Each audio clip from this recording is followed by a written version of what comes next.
Hola y bienvenidos a todos a Conociendo la UBA, el espacio que la Universidad Autónoma de Madrid pone al servicio de la sociedad, pues para que todos tengamos la oportunidad de conocer mejor qué hacen sus profesoras y profesores en todas las áreas del saber y en todas sus actividades, tanto en docencia, en investigación, como en transferencia de conocimiento. Y hoy vamos a hablar de un tema pues, muy importante y para eso nos hemos ido a la Facultad de Psicología de la Universidad Autónoma de Madrid para hablar de la importancia del movimiento ocular. Y para eso hemos llamado pues, a una de nuestras mayores especialistas, como es la profesora Pilar Aybar. ¿Qué tal, Pilar? ¿Cómo estás? Muy bien, muchas gracias por invitarme. Muchísimas gracias a ti por estar hoy con nosotros en Conociendo la UAM, de verdad. Lo primero de todo, permíteme que te presente a la audiencia. Como he dicho, la doctora Pilar Aybar Rodríguez es profesora e investigadora del Departamento de Psicología Básica de la Facultad de Psicología de la Universidad Autónoma de Madrid y, como he dicho, lleva bastante tiempo trabajando y estudiando y investigando sobre los temas del movimiento ocular, sobre la percepción y sobre los distintos campos. Con lo cual, lo primero que me gustaría preguntarte es, cuando hablamos de movimiento ocular, ¿qué entendemos por este concepto? Vale, pues el movimiento ocular es el movimiento que hacen nuestros ojos y aunque es algo que, vamos, de lo que no somos nada conscientes, de hecho es mucho más complejo de lo que puede parecer, porque estamos continuamente explorando la escena y usamos el movimiento de los ojos para encontrar la información que es importante, usamos el movimiento de los ojos para seguir objetos en movimiento, usamos el movimiento de los ojos para ajustar, por ejemplo, si movemos el cuerpo o la cabeza para mantener la mirada en el objeto que nos interesa mientras nos movemos. Entonces, es un ámbito que está como muy por debajo del nivel de conciencia y entonces nos da muchísima información acerca de cómo llevamos a cabo muchísimas tareas muy diferentes. Desde un punto de vista de la investigación y de la generación del conocimiento, ¿qué nos aporta saber cómo miramos?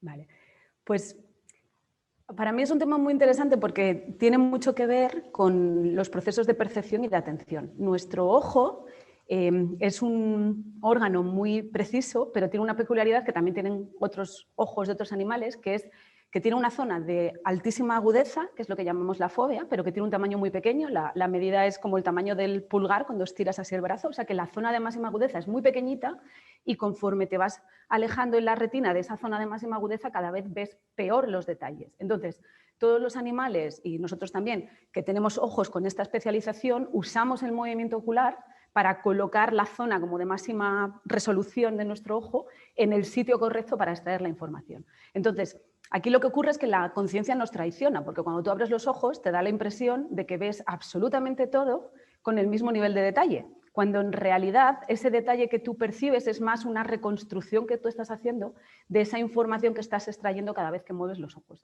Y de hecho, como no lo vemos nuestro propio movimiento ocular, no somos conscientes, pero en realidad movemos los ojos en términos medios 3 veces por segundo. Es decir, que estamos continuamente moviendo los ojos y explorando. Entonces, el ver a dónde miras da mucha información sobre qué cosa es relevante, a qué cosa le estás prestando atención de la inmensidad de cosas que nos rodean. O sea, que aunque tengamos esa impresión consciente de que lo tenemos todo bajo control, en realidad estamos percibiendo y atendiendo con detalle una zona muy pequeña de nuestro campo visual. De todo lo que has contado, que obviamente es un espectro muy amplio de Sí. actividades, en la Universidad Autónoma de Madrid, en los grupos de investigación en los que tú trabajas, ¿qué línea de investigación estés desarrollando, generando nuevo conocimiento?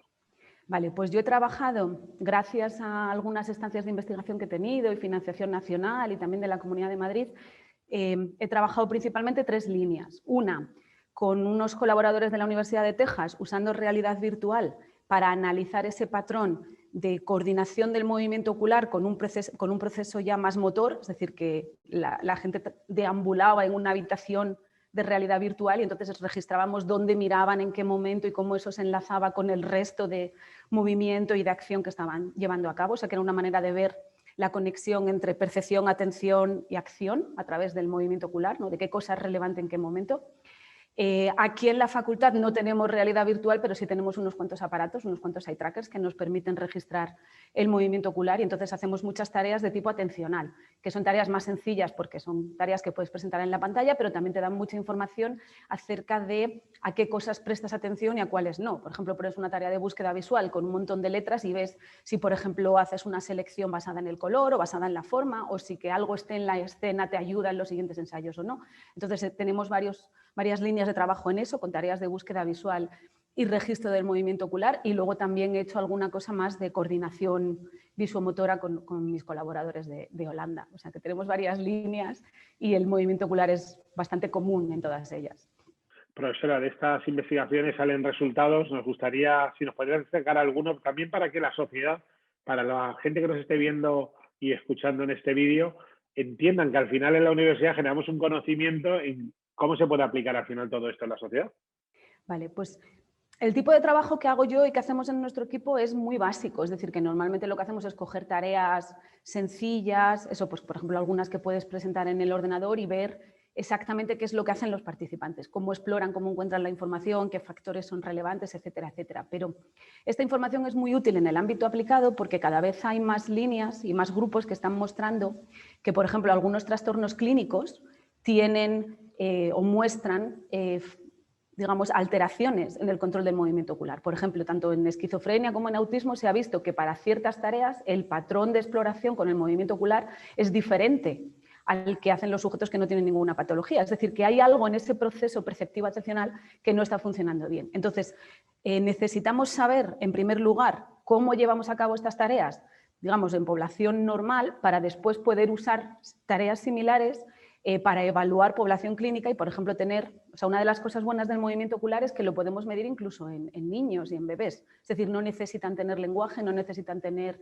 escolarización para que podamos tener una medida. Entonces, si tú eres capaz de determinar que la población sana hace una determinada tarea de una determinada forma, con un determinado patrón de movimientos oculares, por ejemplo, en el caso de las caras, miramos los ojos y la boca y nos centramos en ese triángulo, el saber eso te permite ver, por ejemplo, que un niño con autismo, que a lo mejor ni siquiera está todavía diagnosticado, de hecho ya muestra un patrón distinto de exploración de las caras. O sea que nos da como medidas tempranas de posibles factores que puedan incidir o que puedan ser de riesgo para el desarrollo de un trastorno clínico. Por ejemplo, por poner así un ejemplo muy aplicado y del que cada vez hay más investigación. Entonces nosotros hacemos la parte más básica de entender qué es lo que hace la población normal ante una determinada tarea, pero eso siempre nos da ideas que luego se pueden aplicar al ámbito clínico. Y de hecho, mira, aprovecho, con otros colaboradores del Hospital Ramón y Cajal acabamos de pedir un proyecto también para analizar movimientos oculares en estrabismo, es decir, para ver si en los casos de estrabismo que afecta al control oculomotor del ojo, el patrón, por ejemplo, cuando hacen una tarea de lectura o de búsqueda visual cambia. Así que tiene consecuencias, o sea, nos da mucha información que puede ser extensible al ámbito clínico, por ejemplo. En estos capítulos de Conociendo la UAN siempre estamos diciendo que sin investigación fundamental, sin investigación básica, no va a haber investigación aplicada y que lo fundamental es que hacer buena ciencia, ciencia de excelencia como hacemos en la Universidad Autónoma de Madrid, que nos permiten realmente dar respuesta a esos problemas que tiene al final la sociedad mediante sus organizaciones, empresas, instituciones de todo tipo. Y me gustaría terminar esta conversación un poco con qué mensaje le mandarías a este tipo de organizaciones que nos pueden estar escuchando, que pueden estar interesadas en justamente en las actividades que desarrolléis en vuestro grupo de investigación, porque realmente son temas pues que están muy en la sociedad. Hay una serie de problemas que tenemos que seguir investigando en esta línea y necesitamos también la ayuda de terceros, ¿no?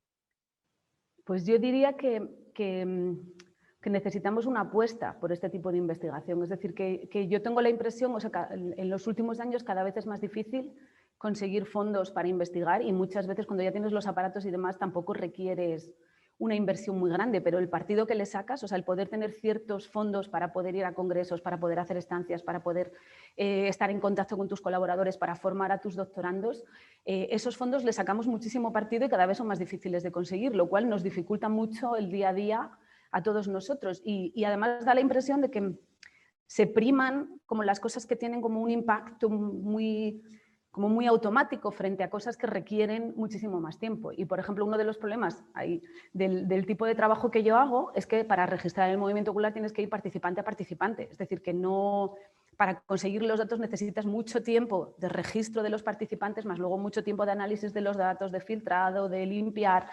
Es como hacer trabajos de resonancia magnética, por ejemplo. Es decir, que tienes que ir de uno en uno y entonces la cantidad de tiempo que lleva para conseguir una muestra pequeñita que te dé información digamos, estadísticamente relevante, pues son muchas horas de trabajo. Y entonces ahí sí que echas de menos un poco más de apoyo por las líneas de investigación más básicas, ¿no? que requieren todo este esfuerzo y toda esta dedicación y que se priman menos que otras que son como más, o que aparentemente son como más aplicadas, creo yo.